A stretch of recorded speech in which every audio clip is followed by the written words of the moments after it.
All right, so we're diving into something that I think a lot of people struggle with, English conversation. Yeah. How to get better at it, how to, Right. feel more confident. Absolutely. And we've got some really, really good tips Yes. from a couple of different sources today. Yeah, two really good So we're going to go beyond just like, hello, how are Yeah. you?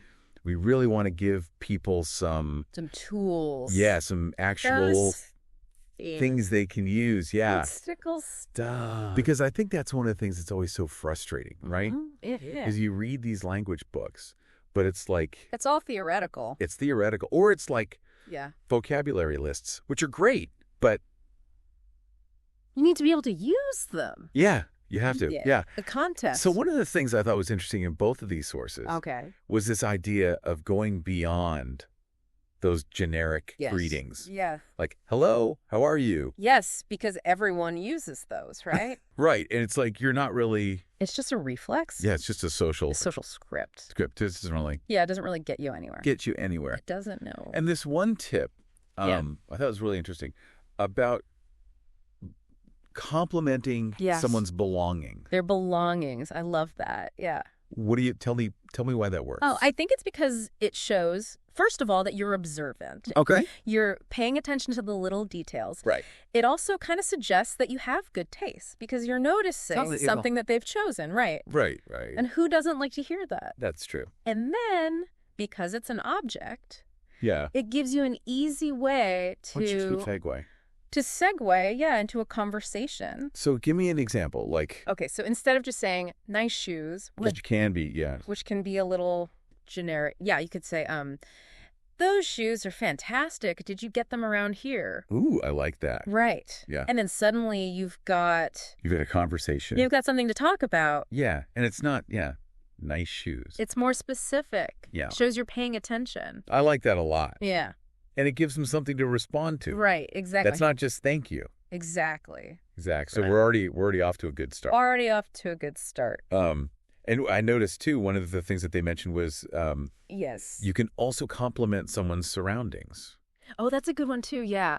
Especially, I think, if you're in a situation where Yeah. maybe you don't know the person very well. Right. You're at a party. Or, Yeah, you're at some kind of event. Yeah. And you can say something like, wow, this is a great space. Or, oh, I love what they've done with this place. The food is amazing. The food is amazing. Yeah. Yeah, so you're finding You're finding some common ground.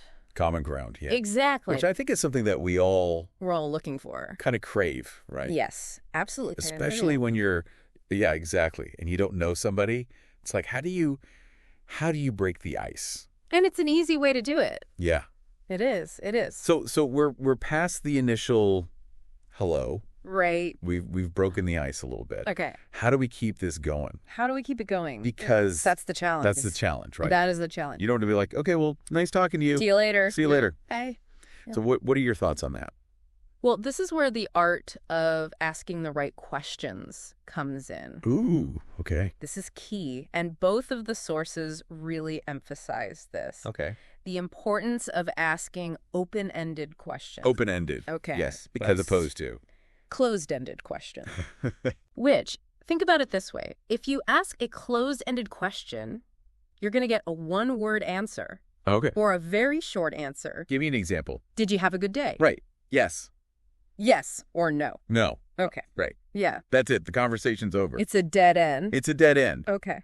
But if you ask an open-ended question, Yeah. it invites the other person to share more. Okay. So instead of, did you have a good day? Right. You could say, what was the best part of your day? Oh, I see. Right. Okay. And then suddenly It's an invitation. it's an invitation to share. Exactly. I like it. So open-ended questions, that's going to be your best friend. Okay, so that's a good takeaway so far. Yes, absolutely. Open-ended questions. Let's keep it open. Keep it open. Keep flowing. Keep it flowing. Yeah. It's like you're drawing them out, right? Exactly. Instead of kind of shutting them down with a Yeah. yes or no question. And it made me think about this one blog post I read. It was from, I think, a language coach. And they were talking about this networking event they went to. Okay. And they overheard somebody talking about this hiking trail. And they were like, oh, are you talking about trail name? I was just there last week. The views are incredible. Ooh, I like that. And suddenly They're in the conversation. Yeah, because they were listening. Exactly. They were present. That's such a good point. It ties into this idea of active listening. Yeah. Right? Tell me more about that. It's not enough to just sort of like nod your head and wait for your turn to speak. Okay. You have to really be tuned in to what the other person is saying. Right.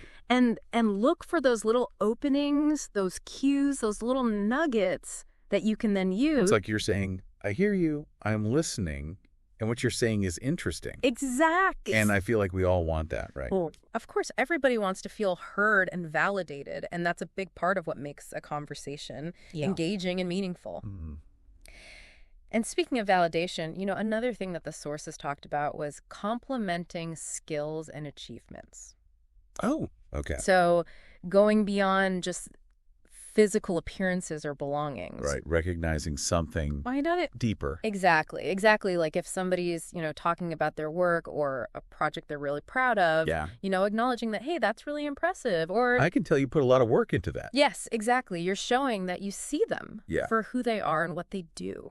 And I feel like that can spark like a really interesting conversation too, right? Absolutely. Because now you're not just talking about the weather, you're talking about Right. something that they're clearly passionate about. Exactly. So instead of saying, what do you do? Yeah. Which can be kind of A little bit, yeah. a little bit generic and Yeah, it can feel a little impersonal. yeah, you could say, I was so impressed by your presentation on topic. How did you get into that field? Or What got you interested in that? yes, exactly. Right. So you're kind of going a little bit deeper, showing them that you are actually You were paying attention paying attention. and that you're genuinely curious. Which I think it's so key. Curiosity is huge. Yeah. Because if you're actually interested in someone, Mm-hmm. it shows and it makes the conversation so much more Absolutely. engaging and effortless. It does. And it all ties back to that active listening, Right. right? If you're curious, you're naturally going to be more engaged. You're going to ask better questions. And you pick up on those things. You right? do. Those little things. Yeah, exactly. You're present. Okay. So we've got active listening. Mm-hmm. We've got open-ended questions. Yes. We've got genuine compliments. genuine compliment. What about humor? Oh, humor. Yes. Is there a place for that? Both of the sources actually touched on this. And they said that when done well, Yeah. humor can be a really powerful tool, Okay. but it can also be tricky. It can backfire. It can definitely backfire. Right. Like sometimes a joke can just fall flat Yeah. And you're like, and then it's awkward. it's so awkward. You're like, okay, moving on. Yeah. Yeah. So I think the key here, and both sources kind of emphasize this, is subtlety. Okay. It's not about busting out your best stand-up routine. Right. It's more about finding those little moments of shared humor. Okay. So like a light chuckle. Yeah, like a little, oh, that's funny. Or, just something to kind of lighten the mood. So give me an example of like how you could do that. Well, you could use a bit of wordplay or make a playful observation about something you both noticed. Okay. Or, even gently poking fun at yourself. Oh, so self-deprecating humor. Yeah, self-deprecating humor can work really well. Okay. As long as you don't overdo it. Right, you don't want to be like, Yeah, I don't be like, oh, I'm so stupid all the time. yeah, I'm such a loser. Right, exactly. But, a little bit of self-awareness can be quite endearing. Okay, so it's all about finding that balance. Yeah, finding that balance between being confident and being self-effacing.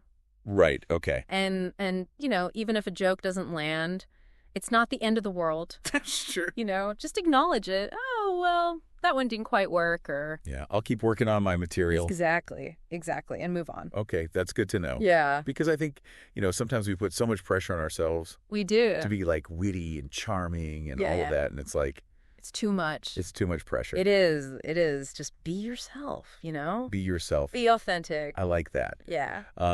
I think this has been really, really helpful. Oh, good. I'm glad. I've learned a lot. Me too. Just kind of shifting my perspective on what it means to have a good conversation. It's not about, being perfect. It's about connecting. It's about connection. Yeah. Absolutely. Well, on that note, I think we've covered a lot of great ground today. We Hopefully our listeners feel equipped with some practical tips Yes. to level up their English conversation skills. Absolutely. Go out there and practice. Practice, exactly, and have fun with it. Yes. Have fun. All right, until next time.